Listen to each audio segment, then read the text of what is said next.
Welcome to Grand Farmer, the podcast where we bring together growers and members of the ag tech community to discuss the latest advancements in technology and their impact on agriculture. My name is Ruchi and I work as the Grower and Education Program Manager at Grand Farm.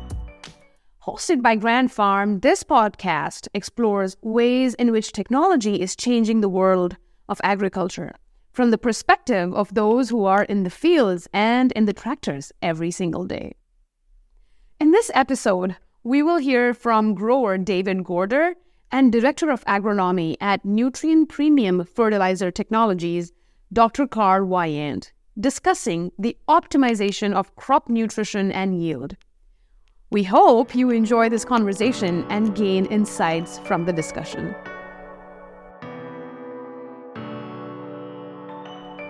Grand Farm is built on the foundation of expressing gratitude. Hence, I would love to learn about that one thing that you guys are grateful for. So, David, you want to kick us off? I'm grateful for my God. I'm grateful for this ecosystem. I'm grateful for my family that gave me all the opportunities to be here and to do what I'm doing in life. Grateful for you hosting this event. Oh, thank you. How about you, Karl? You know, I'm grateful for innovation. If we think about our food supply and calories produced, I mean, we've gone so far in the last 100 years in making sure people can eat and not go through some of the trials and tribulations that we used to see historically. So ag tech is a great space to be in, and it's a fun service to humanity, and we all get to have fun along the way. For sure. We've really come a long way. So thanks, David and Karl. I think we can get into our Q&A. So, David, tell us about your background. Where is your farm? What do you farm? Is there a history of farming in your family? There is. So my family homesteaded in Grafton, North Dakota, in the 1800s. So my uncle and my cousin run our family farm. They would be the fourth generation of that. I'm actually the son-in-law with my father-in-law in our farm operation, and we raise sugar beets, corn, soybeans, canola, edible beans, oats this year. So pretty diverse operation. We're around Grand Forks, North Dakota in the Red River Valley. So also am a real estate broker specializing in farmland and own an equipment auction company. So do that as well. So been involved at the family farm about 10 years. My father-in-law is very inclusive and involved me early on, and was very supportive of all the other endeavors we're doing while including me in the farm operation as well. So I've done everything from help with getting grain marketing plans in place. When I first kind of came on, just to general labor, operating equipment. So agronomy is not my strong suit, Karl. We definitely Mike Sproul, who kind of runs the day-to-day operations of the farm.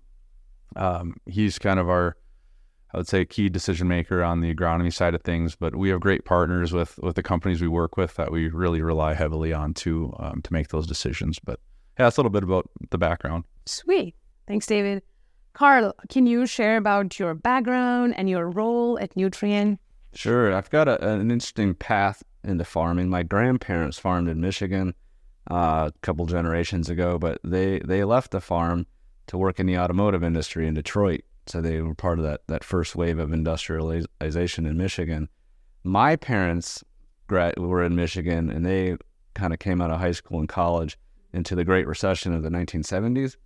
So they left Michigan and ended up in New Mexico. And that's my home state. However, where I'm from, it's about 7,000 feet elevation. So it's very dry and it's cold. And so you got like a 2-month growing season. So not a lot of farming, a little more sheep ranching than farming. But what we had was a lot of soil. So I became a soil scientist. I did my degrees in Colorado, in Greeley, then Fort Collins. Then I did my PhD at Arizona State University. I'm a desert soil scientist. And really what that means is you go live in a tent down by the river in the summer and you collect soil samples. I needed a job once I finished my PhD. So I was hired by Ag Retail as an agronomist. And I figured, hey, if this guy can live in a tent when it's 110 degrees, he can go check cotton and alfalfa, and that proved to be true. I've really enjoyed my time as an agronomist, and I've worked my way through ag retail. I've also worked in ag tech in a biotech company. And now at Nutrien, I'm the Director of Agronomy, where we oversee the nutrient management, fertilizer technology, innovation pipeline, and really just getting that message out about, what we have with fertilizers. It's an incredible gift, and innovation, like I mentioned in the intro, and really just making sure that globally we have that food supply that we can support and use fertilizers to do it. Sweet. Thanks, Karl. I think that's really interesting story also because you touched upon some perspectives of graduate students, what a long journey we go through. And as we finish up, we're stressed out about what's our next job going to be even after getting a PhD. And so I think that's really fascinating and a good learning story for a lot of students out there. So thanks for sharing that perspective. David, what is your perspective on adopting new technologies on your farm? I think in this region, it really goes towards efficiency. I mean, you're evaluating your decisions based on the increased efficiency on your farm. Our planting windows are so tight.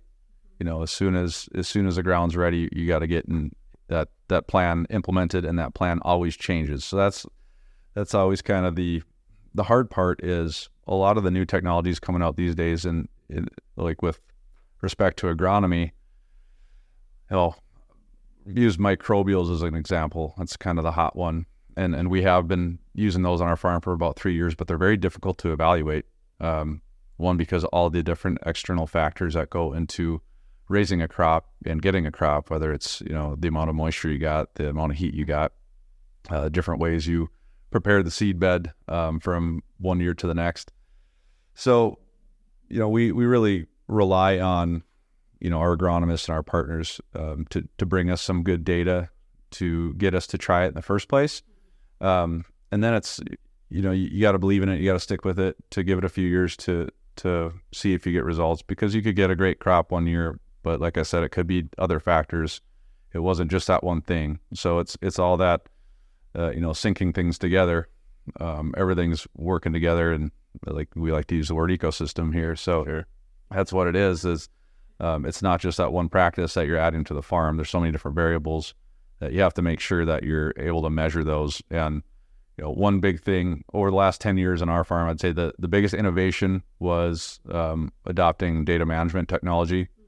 So we can track that a little bit better than just yield. Yeah. You can really look back on exactly what you did on each individual field to try to measure those results of those new practices or those new products that you used. So that's step one. If we identify a problem, and step two, lean on the people we trust, or agronomists and the people in that field, to bring some good recommendations or products that would alleviate that problem, and to implement it and try to measure the results and evaluate to see if it's something you want to continue to do going forward. Oh, that's great insight, David. Especially, I wish things were pretty straightforward. Going online, looking into the 5-star and the comment section, and we're ready to implement this technology. But I think it's important for the non-ag audience to learn and acknowledge the fact that things are not that straightforward. It's not like online shopping, which is, you just read the reviews, comment stars, and you want to buy it and you can return it. But with our ag stuff, there's no going back kind of a thing. So thanks for touching on that, David. Karl, tell us about Nutrien Premium Fertilizer. What key solution does Nutrien solve? Yeah, Nutrien is the world's largest mining and manufacturer of fertilizer. So that's urea, the muriate of potash, MAP, like the ones everybody knows, has the poster on their wall, hopefully, of their favorite fertilizers. But we also have a premium fertilizer line, and that's ESN, or environmentally smart nitrogen. That's a urea that's coated in a polymer, so you get a slow release of that nitrogen over 40 to 80 day window, depending on your soil temperature. And then we also have a newer product called MAT plus MST. That's your monoammonium phosphate plus a micronized sulfur technology that's baked into the granule.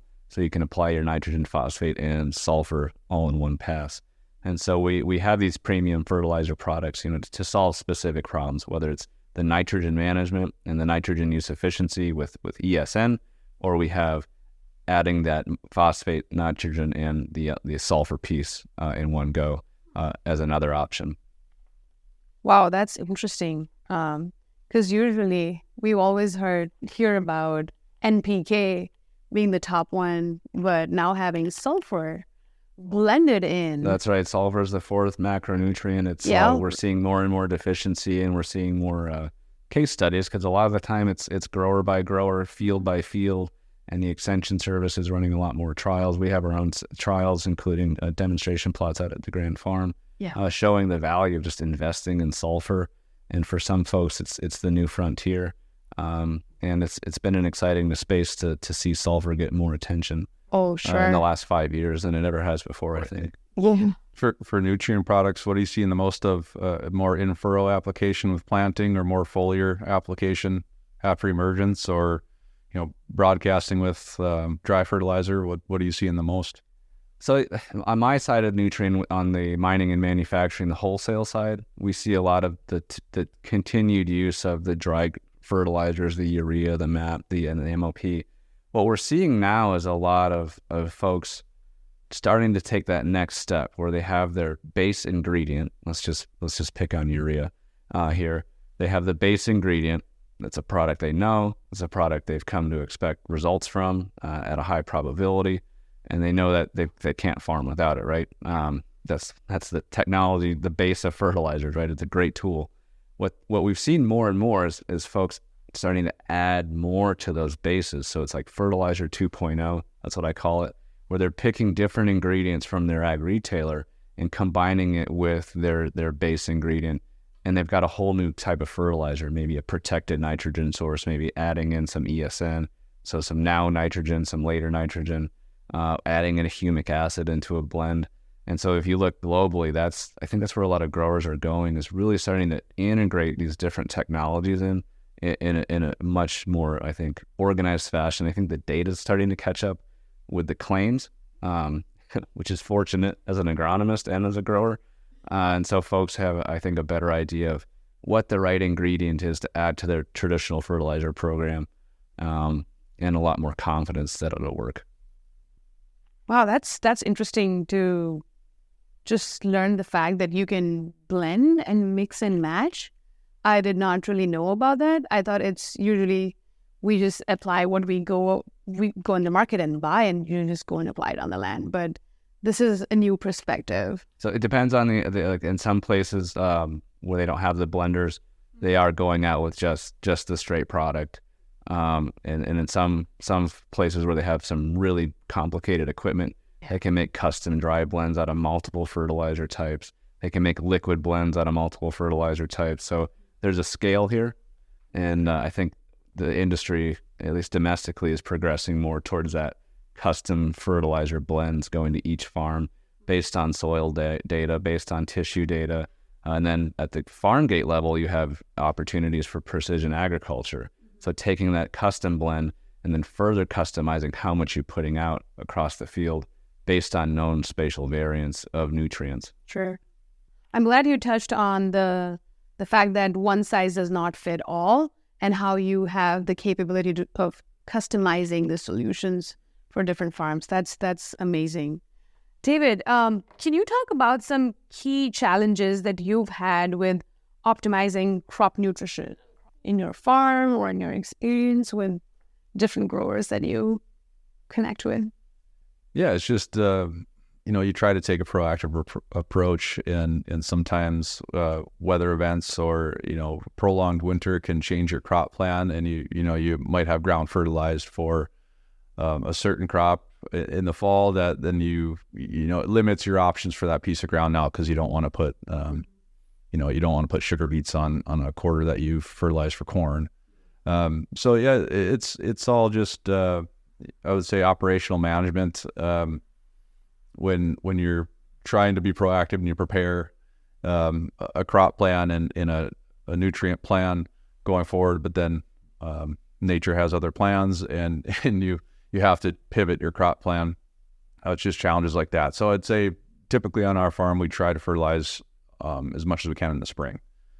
For that reason, that you have a little bit more leeway to be fluid in your crop plan and maneuver some fields around. If there's, we're pretty spread out geographically, so if we have a certain area that had less snow or missed some of those spring rains, we can get some of the early season crops in that region faster. We will do that. We'll put wheat and corn in the early season crops, sugar beets, and maybe a spot that we had pegged for soybeans, and maneuver it that way just so we can get all our acres in. Yeah, your thoughts just make me feel that, acknowledge the fact that growers are the biggest risk takers, and how we can never really overtake Mother Nature and all the biological factors that are beyond our control and unpredictable most of the times. Thanks, David.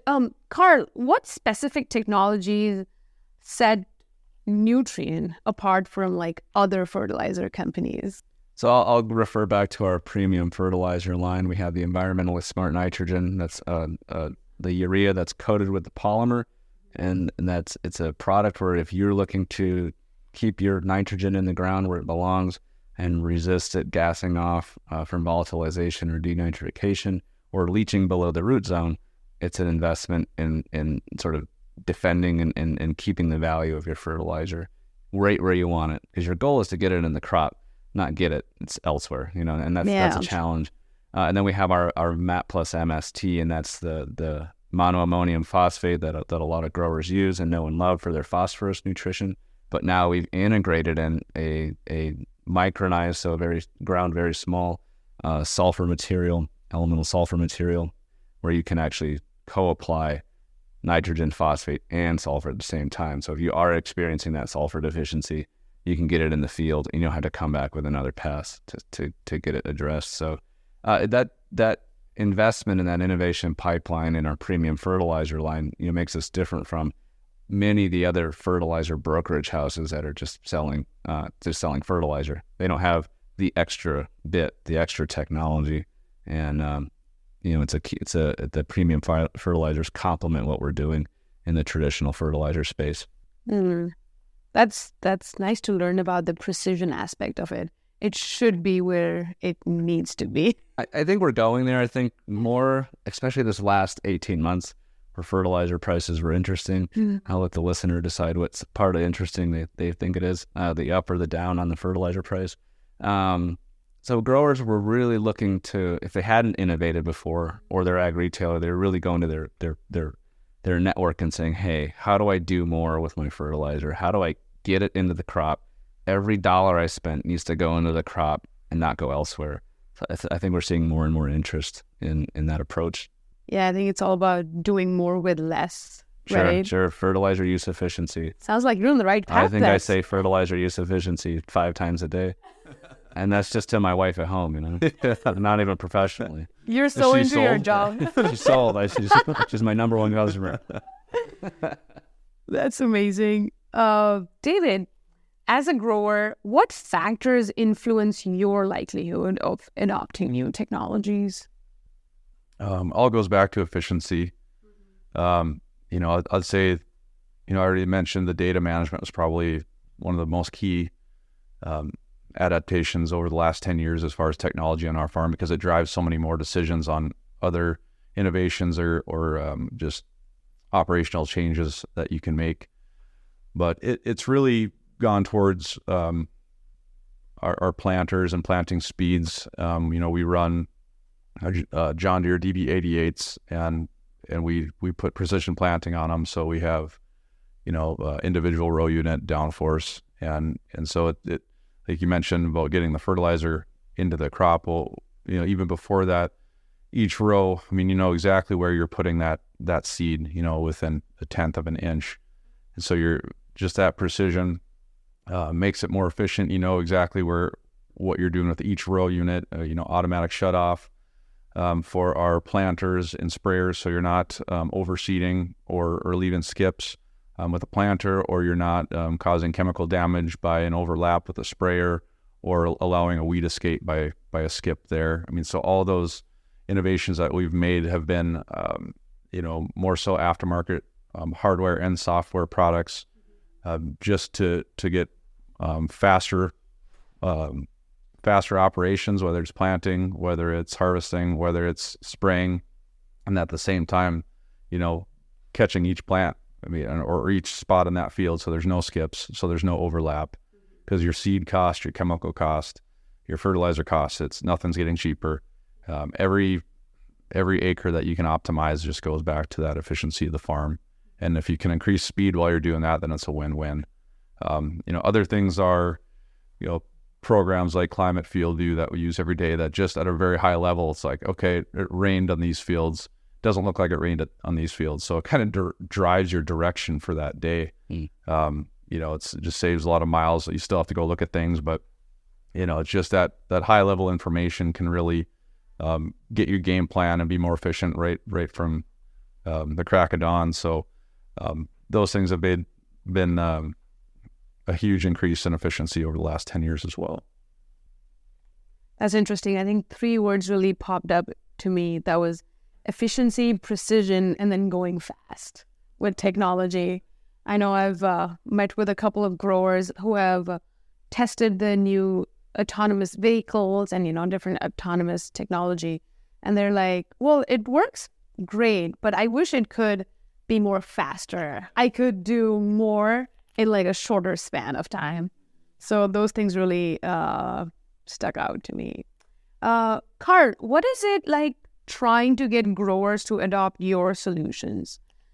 Are there high initial costs or any sort of barriers to entry for farmers that you've come across in your experience? Sure. I think it's worth noting that ag tech is such a big umbrella. Like there's precision, there's the equipment side, there's the blending side I mentioned earlier, there's the formulation side.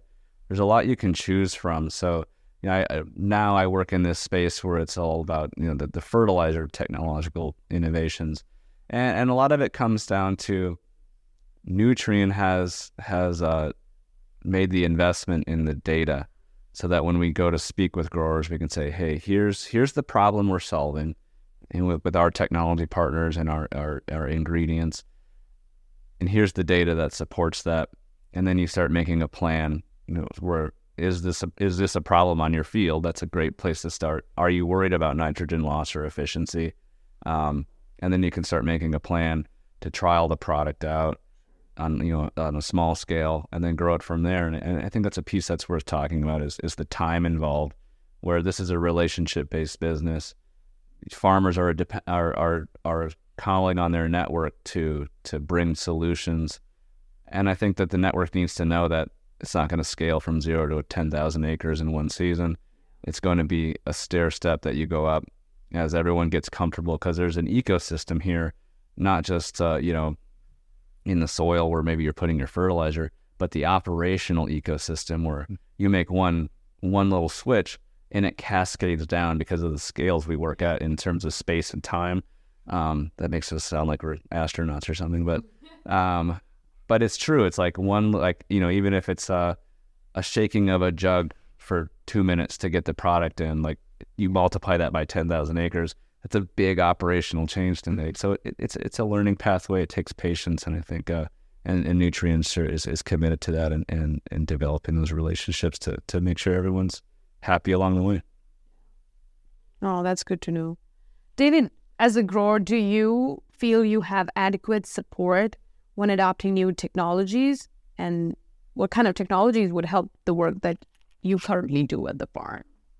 I think the support is a prerequisite, and so that's why you work with people that you trust, and so yeah, it has to have adequate support, especially for a new software adaptation, and Conservice is what we use for our farm management data, and they're awesome. I mean, their support's great, and they were really new when we started working with them back in 2012, and they were so collaborative, because they were kind of the same environment where they wanted to deliver a product that was needed, not that was just given. And so they would come to our office frequently and Mike and Paul and everybody on the farm would give feedback like, well, we need this report, or we need this laid out in this way. We need this program that we're running in our planter to automatically upload into this format. And they would sit there, for hours and hash that out and come back and deliver that product. And it was just, so that level of support is above and beyond. I mean, they actually built a product based off feedback exactly tailored to what we wanted. And then there's the other side too, where there is a finished product, maybe from a larger corporation, a John Deere or a Case IH, where they have their own platform, and we get fantastic support with those programs as well. But you have to, because you can't have one thing go down and it ruin your whole day at planting. You have to have that person to call that can walk you through that problem, to troubleshoot what's going on at that time, or to get everything set up correctly, because you only get one chance to plant the crop. And so it's, everything's got to be airtight. And if something goes wrong, you have to have that person to call. Yep. Otherwise, it just doesn't work. I think that's a unique thing about the culture of agriculture, is that we still need that relationship where you're out in the field. And I mentioned a few minutes ago in my talk, Sunday morning, something goes wrong, there's a phone call, and there's a human being that can answer the questions, whether it's a technical question on a crop protection product, or an equipment question, or maybe there's something wrong with the software, like you're poking all the buttons and it's not quite giving you what you want. There's got to be a human being that can come and support that. And I think with any technology, that's the one place the key is those companies, whether they're small companies, startups, or large established companies, having those people in place to be the support network, and to be a partner in the field, and not have it be so transactional like maybe our private lives are with buying shoes off of Amazon or whatever, No, thanks, David, for sharing those insights. And Karl, you really touched upon a point that really popped out loud for Grand Farm's Grower Pain Point Report this year that we launched. And that was about finding customer service as a huge gap when growers are not able to connect with real people. They are put on holds. There's a robot responding. They put you on a hold for like hours. And by the time they respond, you're done with your job. And you don't really get the help when you need at the right time. And that's such a huge challenge that we're seeing in the industry as more and more technology we're getting here. So glad you touched on that. That's no problem. I've been on the either side of the table, giving and receiving good customer support, and I really have come to appreciate the fact that in ag, that's one of the table stakes, is in the investment in people and customer support. Yeah, culture plays a huge role in agriculture, is what I feel. I think we're seeing this trend everywhere, even if it is outside of ag, that we're more connecting with the robots. Sure. And you don't really have that empathy and patience that, you would expect sometimes based on the kind of challenges that we're feeling. I just had to change an airline ticket the other day using a chat thing. And I wish I could just pick up the phone and call somebody, but I had to go through the chat thing. And I hope our business doesn't go too far in that direction. I think we'd have a lot of grumpy farmers sitting in the cab, throwing their phones out the window. Yeah.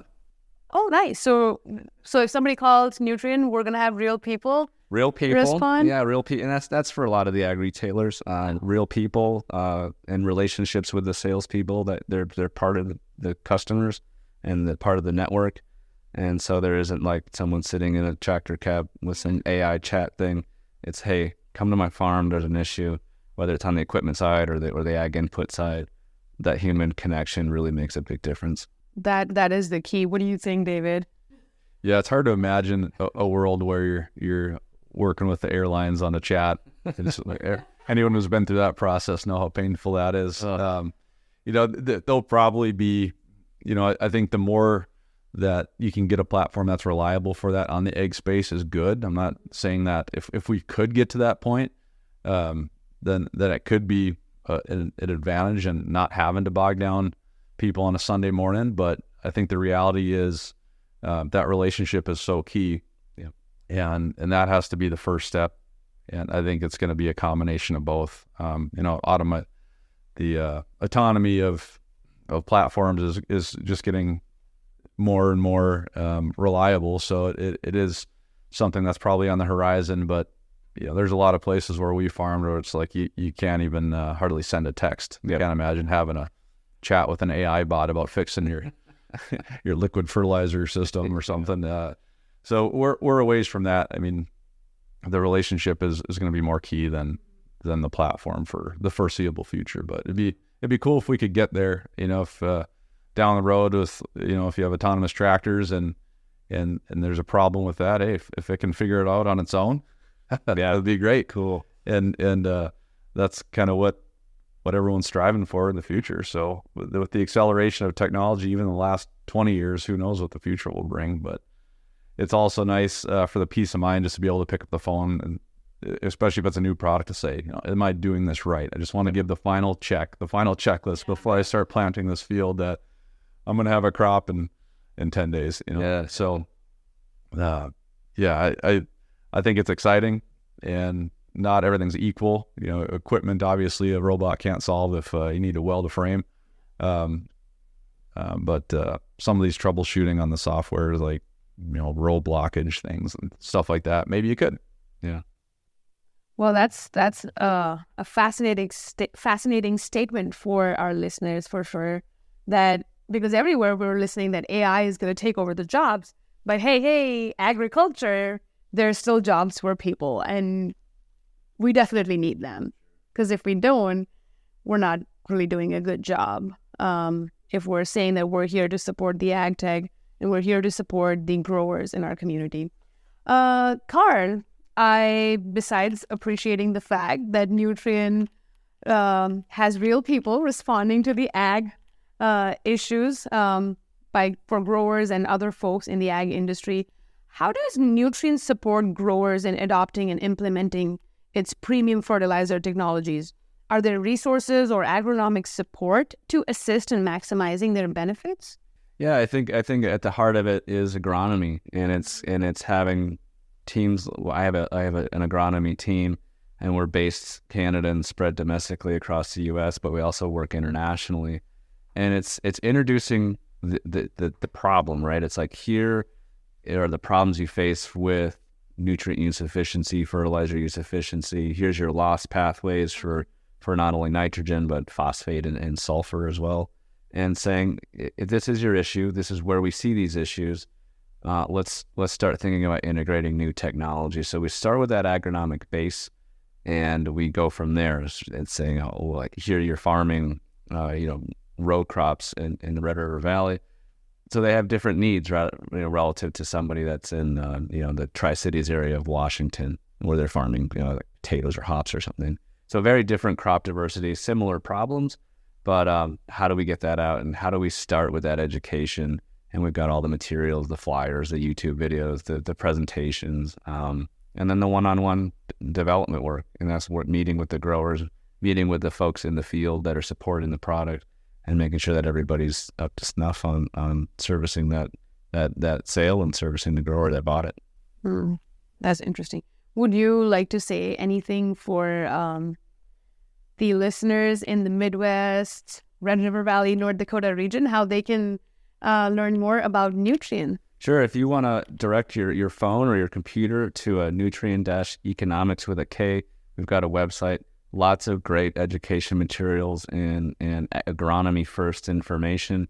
We've also got a feature where Ask an Agronomist. If you need to get a hold of a human being and you have some sort of agronomy problem, let's rein that in on the scope of what my team will answer. I won't take any relationship issues. But if you need to get a hold of a human being, we have the Ask an Agronomy, and that's very popular. It's, how do I do this? How do I do that? Send in pictures. What is this? And it's been a fun way for us to integrate and interact with people. So Nutrien-economics.com. We also have an app for your phone, and you can keep track of your rainfall based on your zip code. You can calculate growing degree days. You can look at fertilizer investment ROI calculators, and you can also look at the nutrient removal numbers based on your crop yield for your area. Sweet. So what can people learn from the Grand Farm side, the stuff that you're doing? Yeah, so we have 2 products out at the Grand Farm site this year. Our ESN, Environmentally Smart Nitrogen, or MAP plus MST, and we're working on corn, soybeans, and wheat. So really looking at how these products perform in a unique area like the Red River Valley. I'm a little jealous of how dark the soils are here.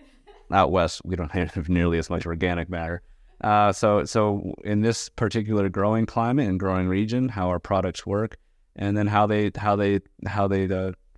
work with some of the challenges you've had this year. Lots of rainfall this spring. I don't know Mother Nature's playing for June yet. When I learn it, I'll text you. Appreciate that. And I think folks will have a good introduction to what fertilizer technology innovation looks like, and a place to go, check it out. Yeah, amazing. Well, that will wrap up our episode of Grand Farmer. We want to thank David and Dr. Karl Wyant for this great conversation. We also want to thank our Grand Farm partners for making this possible. To learn more about Grand Farm, visit our website, www.grandfarm.com.